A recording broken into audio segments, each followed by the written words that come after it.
안녕하세요, 한상준 변호사입니다. 오늘 여러분들한테 생활법률 시간에 머니오더라는 걸 설명을 좀 드릴게요. 제가 지난번에 여러분들 퍼스널 책 얘기했고요, 그 다음에 캐셔스 책 얘기했어요. 오늘은 여러분들한테 머니오더를 말씀을 드릴게요.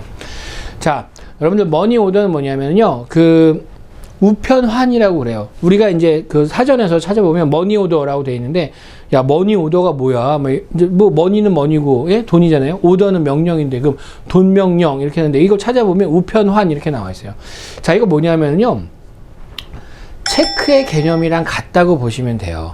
내가 현금으로 보내기 불편하기 때문에, 그러면은 현금 대신에 이 환이라는 제도를 쓰는 거예요. 그러니까 결국은 이 환이 어음인데요. 우리가 캐시어스 책은 일반적으로 많은 돈을 쓸 때 캐시어스 책을 내요. 근데 우편환은요, 좀 작은 돈을 보낼 때 우편환을 보내요. 이게 왜 우편환이라고 붙었느냐, 처음부터 이렇게 얘기를 했느냐 생각을 해보니까 우체국에서 이걸 해줬던 것 같아요. 그러니까 우체국이, A라는 우체국이 워싱턴 DC에 있어요. 근데 B라는 우체국이 어디 있냐면은 캘리포니아에 있어요. 떨어져 있죠. 엄청 오래 떨어져 있는데, 그러면 우체국 A라는 우체국에다가 돈을 10불 주는 거예요. 그러면 이 B라는 우체국에서 알았다, 그럼 그 돈은 10불을 어떤 사람에게 주는 거죠. 그러니까 A라는 우체국에 돈을 10불 내고 머니오더를 우편환을 사서 이 우편환을 캘리포니아에 있는 사람한테 보내면, 이 캘리포니아에 있는 사람이 이 우편환을 가지고 여기 우체국에 가가지고, 자, 이거를 줄 테니까 돈 10불을 다오, 이렇게 했던 거죠.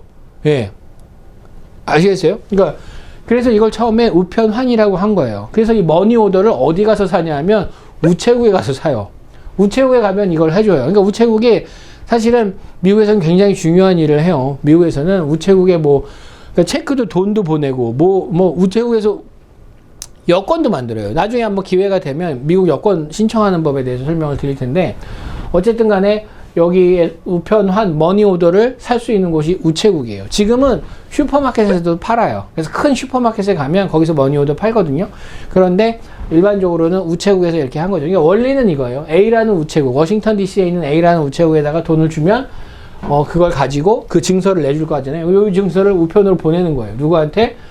캘리포니아에 사는 친구한테 보내요. 그럼 캘리포니아에 사는 친구가 요걸 가지고 여기 우체국에 가서, 야, 이거 돈 줘라 그러면 걔네가 10불로 다시 바꿔주는 거예요. 이 제도가 사실은 머니오더라는 거예요. 근데 지금은 머니오더를 그렇게 큰 돈을 쓰지는 않아요. 물론 제가 법적으로 얼마의 제한이 있는지는 확인해 보지는 않았는데, 머니오더는 보통 작은 돈, 그 다음에 캐셔스 책은 큰 돈. 그래서 몇만 불짜리 집을 사거나 그런 할 때 몇천 불짜리 그런 왔다 갔다 할 때는 일반적으로 캐시어스 책을 은행에 가서 써요. 그러니까 캐시어스 책도 마찬가지죠. A라는 은행에 캐시어스 책을 껐는데, 그 캐시어스 책을 갖다가 B라는 그 캘리포니아에 있는 A 은행의 지점에다가 디파짓을 하면 A 은행에서 그 돈을 주는 거예요. 자, 여기서 그 돈을, 네가 여기다 돈을 냈으니까 여기서 내가 돈을 줄게, 이런 식인 거죠. 그럼 머니오더는 마찬가지, 우체국에서 이제 사용을 해서, 그래서 이제 우편환이라고 번역을 했던 것 같아요. 그래서 대부분의 그 머니오더는 우체국에서 살 수 있어요. 그래서 우체국에 가면 머니오더를 사고, 이걸 가지고 보내면 상대방에서 그걸 받아서 집어넣는 거죠. 그래서 머니오더도요, 체크하고 굉장히 비슷하게 생겼어요. 여기도 마찬가지로 이렇게 돼 있고요. 그 대신에 이제 우체국에 샀으면 우체국 인포메이션이 있겠죠. 우체국 그 정보가 있고, 그래서 여기다가 얼마를 누구누구한테 줘라 라고 써 있어요. 금액도 있고. 그러니까 예를 들어서 20불짜리 주세요. 그럼 여기서 20불 찍어주는 거예요. 여기다가 내가 받는 사람 이름만 쓰면 되는 거죠. 그렇게 되면 그 이름을 써가지고 보내면, 그걸 받은 사람이 우체국에다가 디파짓을 하면, 아니면 자기 은행에다가 디파짓을 하면 돈을 주는 거죠. 이게 바로 머니오더 제도입니다. 그러니까 결국은 요새는 그 서로 간에 공유를 많이 해요. 그러니까 우체국에서 받은 머니오더도 내 은행에다가 집어 넣으면 그게 디파짓이 되는 거고요. 그렇기 때문에 사실은 그 수표와 똑같은 일을 하지만, 그 대신에 이거는 누가 발행해요? 개인이 발행하는 게 아니라 우체국에서 발행을 하는 거죠. 우체국에서 어떻게 발행해요? 이미 돈을 주고 산 거기 때문에 이게 현금하고 마찬가지로 쓰인다는 거예요. 그렇지만 현금을 보내기는 너무 위험하니까 머니오더를 대신 끊어서 보내는 거죠. 그 대신에 캐시어스 책은 큰 돈을 쓰는 게 대부분이고, 머니오더는 좀 작은 돈을 쓴다. 그 대신에 우체국이나 슈퍼마켓 이런 데 가서 편하게 구매할 수 있는 거죠. 그렇기 때문에 우체국이나 슈퍼마켓 같은 데서도 큰 돈을 취급하지 않기 때문에 이렇게 하는 거고, 그렇지만 은행은 큰 돈을 취급하는 기본적인 그런 시설이 있기 때문에 캐셔스 책 같은 거는 이제 은행에서 발행을 하는 거고 큰 돈에 사용하는 거고, 머니오더는 보통 이제 작은 돈을 쓰는 거죠. 그래서 미국 변호사 입장에서 저희가 예를 들어서 제1 비자 웨이버 같은 걸 하잖아요. 그러면 제일 많이 사용하는 데가 그때가 머니오더입니다. 그래서 아예 머니오더를 끊어가지고 오라고 써 있어요. 제1 비자 웨이버를 신청할 때는 디파트먼트 오브 홈랜드 시큐리티에다가 머니오더로 얼마를 내라 이렇게 돼 있어요. 그러면 우체국에 가서 그 돈을 주면 이 머니오더를 끊어주는 거죠. 그래서 그걸 보내요. 그러면 디파트먼트 오브 스테이션은 그 머니오더를 받으면 자기네 은행에다 디파짓하면 어떻게 돼요? 우체국에서 그 돈을 주는 거죠.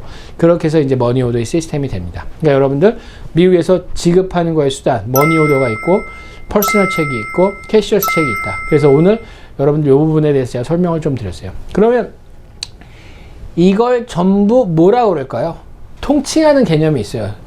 책, 그러니까 뭐 퍼스널 책, 캐셔스 책, 머니오더 이걸 전부 통칭하는 개념이 있어요. 법적으로. 그걸 뭘까요?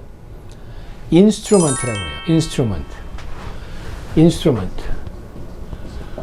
이건 이제 제가 영어를 잘 못해서 그럴 수도 있는데 여러분들 인스트루먼트라고 딱 단어 들으면 생각나는 게 뭘까요? 뮤지컬 인스트루먼트 들어보셨어요? 항상 저도 아직도 기억나는 게 고등학교 때 단어 외우면서 인스트루먼트라는 단어를 외우면서 이거는 그 악기야 라는 이제 생각을 했어요. 이거 악기라는 뜻이 많아요. 그래서 사실은 제가 이제 처음에 어음수표를 배우면서 인스트루먼트라는 얘기를 딱 들었을 때 이게 악기라는 얘기가 왜 계속 나오지 하는 생각을 좀 했었어요. 그래서 이번에 여러분들한테 설명을 하면서 이 인스트루먼트라는 게 이 도구로서 돈을 지불하는 도구다. 그러니까 현금 대신에 돈을 지불하는 도구로서 쓰이는 거예요. 인스트루먼트가. 그런데 거기는 뭐가 있냐? 책이 있고 머니오더가 있다. 이렇게 여러분들한테 말씀드립니다. 자, 오늘은 여기까지 말씀드리고요. 또 비슷한 개념으로 프라미서리 노트라는 게 있는데 약속어음이죠. 그거 부분에 대해서는 제가 또 다음번에 영상에서 여러분들 설명드리도록 하겠습니다. 자, 오늘 여기까지 하겠습니다. 감사합니다.